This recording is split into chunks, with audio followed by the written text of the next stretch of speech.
je vais vous confier une chose. Dans cette bataille qui s'engage, je vais vous dire qui est mon adversaire, mon véritable adversaire. Il n'a pas de nom, pas de visage, pas de parti.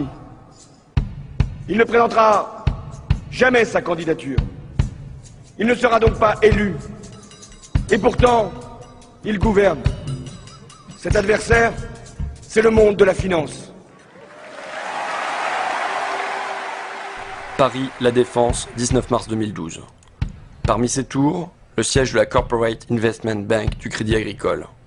Et dans cet immeuble, les bureaux de Chevreux, le plus important broker indépendant en Europe, qui conseille 1200 fonds de pension, banques, investisseurs institutionnels. Avec des bureaux à travers le monde, à Boston, San Francisco, New York, Tokyo, Zurich, Madrid, Athènes. C'est d'ici qu'est parti ce papier. C'est une note brève en anglais de seulement 9 pages, qui n'était pas destinée au grand public, seulement aux opérateurs de marché. Mais quand on est tombé sur ce document, on a eu l'impression de découvrir le plan de bataille des financiers. Car eux préparent déjà la préélection. Et ils comptent bien en tirer une victoire, quel que soit le vainqueur, la fin du CDI. On a donc contacté l'auteur de ce texte, Nicolas Doisy, le chief économiste de Chevreux. Il a accepté de nous recevoir.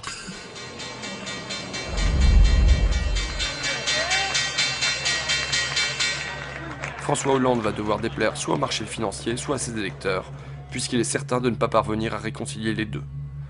Déjà, on a des investisseurs anglo-saxons qui s'étonnent du faible détail qu'on puisse avoir quand on reçoit des candidats dans leur programme. En fait, les candidats n'ont pas de programme, pour le faire simple.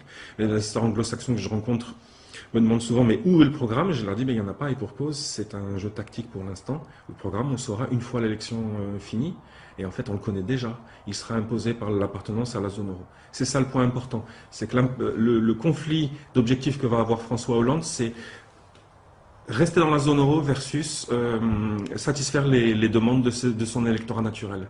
Les deux ne sont plus compatibles maintenant. On le voit depuis la crise grecque. Il sait qu'il sera pris à terme à un moment entre la pression de ses électeurs et la pression des marchés.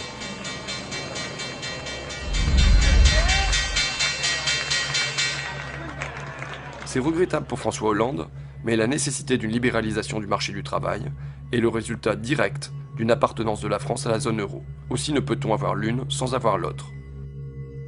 Vous vous dites non seulement François Hollande ne va pas tenir ses promesses électorales, mais en plus, c'est lui qui va devoir flexibiliser le marché du travail. C'est lui qui doit remettre en cause ce que vous appelez the famous CDI, le fameux CDI, contrat à durée indéterminée. Qui que soit le prochain président de la République française, c'est un travail qu'il va devoir faire, parce que tout simplement la pression des pairs dans la zone euro, la pression des pairs, c'est-à-dire de l'Italie, de l'Allemagne, de tous les autres pays. Quand vous regardez bien, l'Allemagne, au milieu des années 2000, a fait ce genre de réformes.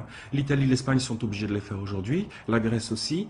Au nom de quoi la France pourrait-elle s'en dispenser? Ça revient finalement à réduire substantiellement un certain nombre de garanties dont ont bénéficié jusqu'à présent les titulaires de CDI notamment, et donc à imposer plus de flexibilité aussi sur les travailleurs, les travailleurs français. Alors, juste une question qui me vient comme ça, vous êtes en CDI ou vous n'êtes pas en CDI, monsieur Doisy? Je suis en CDI, bien évidemment, voilà.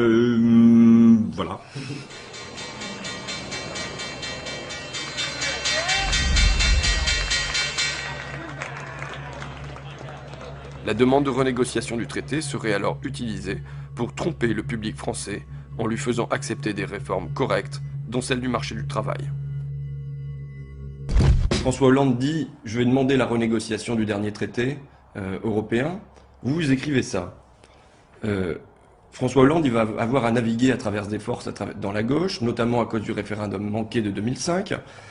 Et dans cette perspective, vous écrivez « Dans cette perspective, il serait politiquement intelligent que ses pairs de l'eurozone, donc ses partenaires allemands, belges, italiens, ainsi de suite, permettent à François Hollande de prétendre qu'il leur a arraché quelques concessions, même si c'est faux en réalité.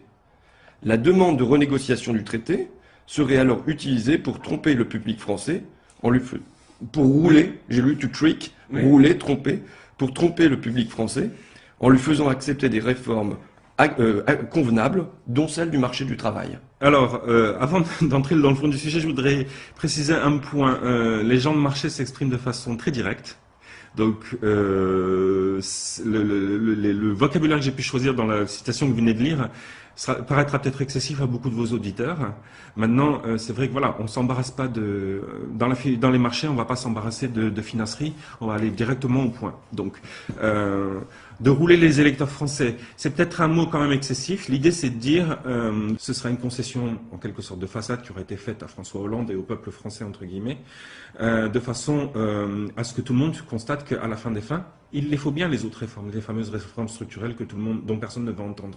Ce que vous dites, c'est, admettons, il y a un sommet à Bruxelles, François Hollande, il demande une partie sur la croissance, les autres Européens, ils vont faire comme si, ah bon, bah d'accord, allez, on t'accorde ça, ils rentrent ici en France en disant, regardez ce que j'ai obtenu, et du coup, il peut dire derrière, ben, en échange, nous, on va libéraliser notre marché du travail.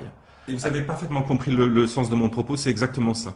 C'est vraiment une petite mise en scène, c'est un petit théâtre. Alors, il ne faut pas avoir l'impression que je fais de la théorie du complot là, et qu'on manipule tout le monde. Le script est un peu écrit. Si on est malin, on s'écartera pas trop du script.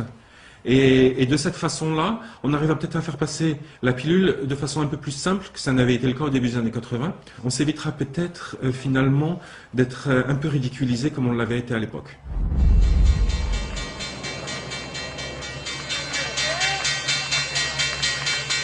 La pression des marchés devrait être une incitation suffisamment puissante pour que François Hollande évite de jouer à des jeux stupides. Maintenant, il y a un danger qui se présente, c'est la semaine qui vient de s'écouler, en particulier le week-end qui vient de s'écouler. On voit que Mélenchon est vraiment en phase ascendante. On a bien entendu ce week-end François Hollande qui dit « Oui, croyez-moi, ça va être du sérieux ma renégociation du traité ». Et bien sûr, il est bien obligé parce que avant de gagner le deuxième tour, ceux qui ont connu 2002 savent qu'il faut gagner le premier. Et quand on voit la montée en puissance de Mélenchon, ce qu'on se dit tout simplement, c'est que à partir de maintenant, il va bien falloir que Hollande commence à donner quelques gages à sa gauche. Et c'est là que ça va devenir un peu plus compliqué pour lui, parce que les marchés vont commencer à comprendre, vont commencer à le sentir. C'est ça que je veux dire, c'est que le marché ne laissera pas passer de toute façon.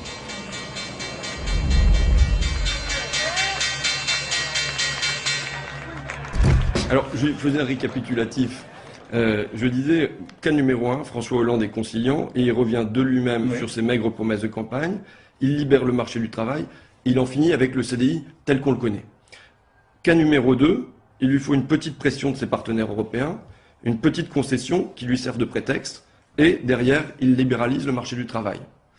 Cas numéro 3, le pire, mais pas le plus probable, vous nous dites, il refuse de se plier à ce programme, à cette injonction, et alors les marchés vont le punir, le rappeler sérieusement à l'ordre.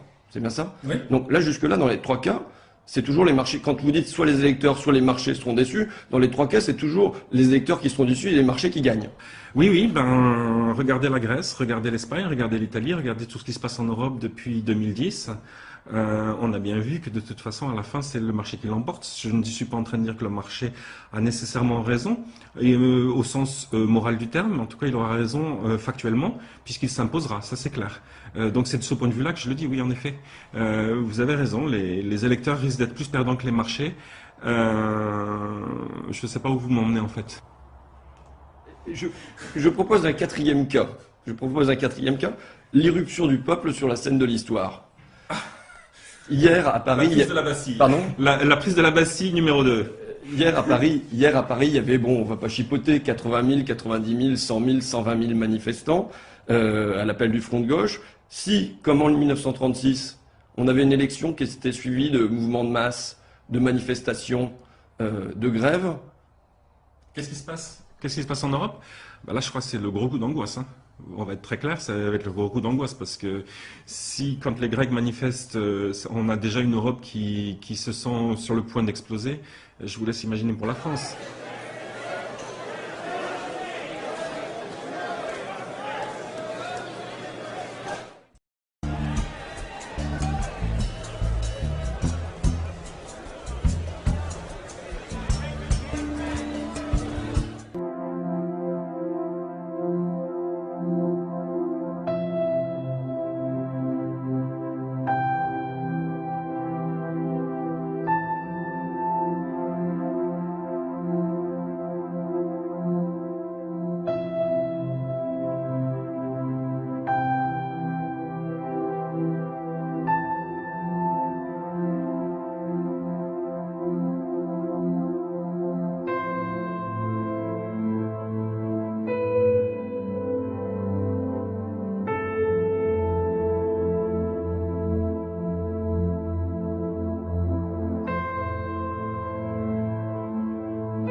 Cet entretien, pour moi, a été la révélation immédiate.